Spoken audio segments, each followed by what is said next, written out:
Assalamualaikum warahmatullahi wabarakatuh. Pemirsa dimanapun Anda berada, berjumpa kembali dengan kita yang akan selalu memberikan ulasan ataupun review film berkualitas untuk mengisi waktu bersantai Anda.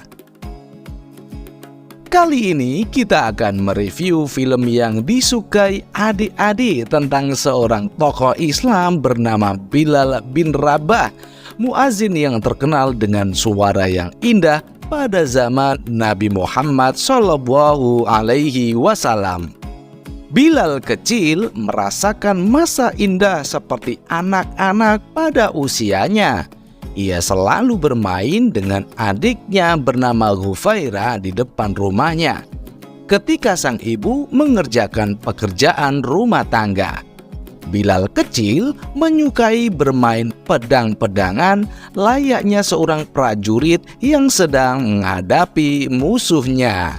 Saat itu muncullah gerombolan pasukan penunggang kuda yang mendatangi keluarga kecil ini. Serta merta sang ibu membawa Bilal dan Hufairah masuk ke dalam rumah. Bilal dan Hufairah disembunyikan di dalam almari. Saat mengintip, ternyata ibunya dibunuh oleh para penjahat tersebut. Melihat itu, Bilal pun berteriak keluar dari dalam almari. Para gerombolan itu pun membawa Bilal dan adiknya untuk dijual sebagai budak. Pada scene ini, Bilal dan Hufairah telah beranjak dewasa dan telah menjadi budak salah satu saudagar kaya di Makkah. Bilal seperti biasa melakukan pekerjaan oleh tuannya sementara adiknya mengerjakan pekerjaan rumah. Saat Bilal pergi ke pasar, pemandangan Mekah di sudut-sudut pasar banyak sekali pedagang berhala. Karena berhala tidak hanya menjadi dagangan yang laris manis, tapi juga dijadikan bisnis yang menggiurkan oleh kalangan pembesar Quraisy. Anak Umayyah, pembesar Quraisy, sedang bermain panah dengan teman-temannya. Saat itulah Hufairah lewat dan anak Umayyah tersebut memerintahkan teman-temannya untuk menjadikan Hufairah sebagai target sasaran. Melihat itu, Bilal remaja langsung menyelamatkan sang adik. Bahkan dengan kekuatannya, ia mampu merobohkan anak Umayyah tersebut. Salah seorang pengrajin berhala berhasil melerai dan melaporkannya kepada Umayyah. Sementara itu, di perdagangan budak, Umayyah sedang bertransaksi membeli budak baru. Inilah kisah hitam Makkah pada zaman dahulu. Tidak ada kesetaraan sesama manusia. Tidak hanya barang, orang pun diperbudak dengan diperjualbelikan. Saat berjalan, Umayyah bertemu dengan pengrajin berhala. Ia menanyakan kenapa ia terlambat menyerahkan hasil kerajinan berhalanya padanya. Ia pun menjawab, ia terlambat karena menolong anaknya yang berkelahi dengan Bilal bin Rabah. Bilal pun ditangkap oleh pembesar Quraisy ini. Bahkan Bilal diibaratkan sebagai apel yang dibuang di atas tanah oleh Umayyah. Bilal pun dicambuk dengan siksaan yang sangat kejam oleh para pengawal Umayyah. Sementara itu, anak Umayyah yang telah membuat malu ayahnya pun dihajar karena telah mempermalukannya. Kalah dari seorang budak. Bahkan saat disiksa, Bilal tidak berteriak kesakitan. Saat malam tiba, Hufairah menyerahkan koin kepada Bilal saat Bilal sedang mengobati lukanya. Adiknya menyarankan untuk memberikan koin itu sebagai pengorbanan pada berhala di depan Ka'bah. Keesokan harinya, saat berada di kandang kuda, Bilal mendekati kuda Umayyah. Bahkan ia berhasil membuat kuda itu tunduk pada Bilal. dan ia pun menungganginya ke hamparan padang pasir nan tandus di Makkah. Sen pun beralih, di mana Bilal beranjak dewasa menunggangi kuda dengan gagahnya bertemu dengan sahabatnya, seorang pemanah handal di kota Makkah. Pemandangan Makkah sungguh ironis. Orang-orang lebih mementingkan memberikan pengorbanan koin emas untuk berhala, entah itu untuk kekayaan, kesehatan, permintaan anak laki-laki, karena pada masa itu anak perempuan adalah aib. Sungguh ironi, bukan? Ada seorang anak pengemis yang meminta-minta karena kelaparan. Mereka pun acuh, lebih mementingkan sedekah untuk berhala di Ka'bah. Saat itulah muncul Bilal yang memberikan makanan untuk anak kecil itu. Di saat yang sama datanglah salah satu sahabat Rasulullah Muhammad SAW bernama Abu Bakar As-Siddiq. Ia kagum melihat sikap Bilal. Abu Bakar menjelaskan ajaran Islam yang mengkritik cara hidup orang Arab pada saat itu.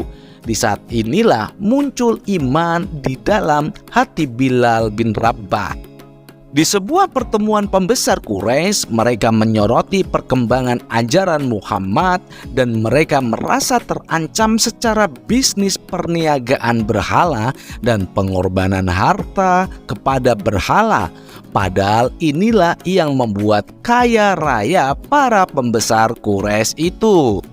Di suatu hari, Abu Hakam memaksa masyarakat memberikan pengorbanan pada berhala dengan menyiksa salah satu budak yang mengambil air dari sumur Zam-Zam.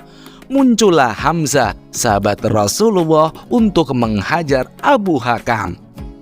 Hamzah yang terkenal dengan sebutan singa Arab tersebut membuat nyali Abu Hakam kecut. Di sana juga hadir sosok Abu Bakar As-Siddiq yang meredam aksi Hamzah. Di sebuah bukit, Bilal menemui Abu Bakar untuk bertanya tentang kesetaraan manusia. Abu Bakar pun menjelaskan bahwa Islam mengajarkan kesetaraan manusia, tidak mengenal perbudakan. Manusia itu diciptakan sama, dari tanah, makan makanan yang sama, dan punya hak yang sama di hadapan Sang Pencipta, yaitu Allah, Zat yang menciptakan seluruh bumi beserta isinya.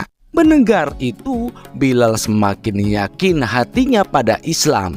Bahkan ia menceritakan keyakinannya itu pada sang adik, meski ada budak lain yang menguping pembicaraan mereka. Di dalam rapat para pembesar kaum Quraisy, mereka serius membahas tentang Islam yang sudah menyebar dan meluas di Makkah. Di sana Bilal pun ditanya dengan tegas oleh Umayyah, apakah ia juga telah masuk Islam seperti laporan yang ia terima. Bilal pun menjawab dengan lantang, hak manusia itu sama, diciptakan dari tanah, makan dari makanan yang sama, dan yang paling penting punya hak yang sama di hadapan Tuhan Allah Subhanahu wa Ta'ala. Mendengar itu, Umayyah langsung menyuruh penjaga membawa Bilal ke tahanan, menyiksa, dan tidak memberikan makanan serta minuman sama sekali berhari-hari. Inilah yang harus kita pelajari dari seorang Bilal. Meski disiksa, ia tetap mempertahankan keimanannya. Bahkan saat disiksa di padang pasir yang sangat terik, ditindih batu besar sekalipun, Bilal bin Rabah tidak goyah dan tetap mempertahankan keimanannya pada Allah Subhanahu wa Ta'ala. Melihat ini, Abu Bakar pun tak sanggup meneteskan air mata. Ia pun melipat gandakan harga Bilal untuk dibeli dari Umayyah dan dibebaskan dari budak. Bahkan Ghufairah yang hendak ia bebaskan juga meski tidak berhasil karena beralih tuan, yaitu kepada anaknya Umayyah. Rasulullah memerintahkan para sahabat-sahabatnya untuk hijrah ke Makkah menuju Madinah. Begitu besarnya penindasan yang dilakukan oleh kaum Quraisy kepada mereka yang telah memeluk Islam. Sesampainya di Madinah, Nabi Muhammad segera meminta para sahabat untuk membangun masjid, dan Bilal pun yang menjadi muazin pertama penyeru panggilan sholat. Pada suatu malam, pembesar Quraisy merencanakan untuk membakar rumah dan membunuh para pengikut ajaran Muhammad di Makkah. Mendengar itu, Bilal pun berkuda sendirian untuk menyelamatkan adiknya. Sayangnya, ia mendengar bahwa adiknya telah tewas terbunuh. Perang Badar pun terjadi, di mana pasukan yang dipimpin oleh Umayyah jumlahnya begitu besar, tidak sebanding dengan jumlah pasukan Islam. Sebelum pertempuran terjadi, para panglima besar Islam, ada Hamzah, Ali bin Abi Thalib, maju terlebih dahulu dan mengalahkan para jagoan dari kaum Quraisy dengan pedangnya. Akhirnya perang terjadi. Pasukan yang dipimpin oleh Hamzah pun meraih kemenangan mutlak meski sangat kalah jumlahnya dari pasukan kaum Quraisy. Bahkan di tangan Bilal, panglima perang mereka Umayyah harus merasakan urusan pedang dari Bilal bin Rabah. Pada perang berikutnya, umat Islam harus menerima kekalahan dan kehilangan seorang panglima sang singa padang pasir, yaitu Hamzah. Meski demikian, setelah perang-perang berikutnya, akhirnya Makkah pun dapat ditaklukkan, yang sering kita dengar dengan sebutan Fathul Makkah.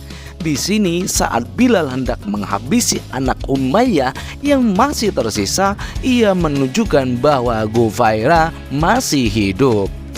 Bilal pun bergegas menemui dan memeluk adiknya tercinta Ghufairah dengan menangis haru setelah berhasil bertemu dengan adiknya. Akhirnya, kumandang azan pertama di Makkah oleh seorang Bilal berkumandang atas perintah Nabi Muhammad Sallallahu Alaihi Wasallam. Demikian tadi pelajaran dari seorang Bilal. Mudah-mudahan adik-adik bisa belajar bagaimana seorang Bilal menjaga keimanannya. Kita akan berjumpa kembali pada kesempatan yang lain. Manusia itu setara di hadapan manusia dan juga Allah Subhanahu wa Ta'ala. Wassalamualaikum warahmatullahi wabarakatuh.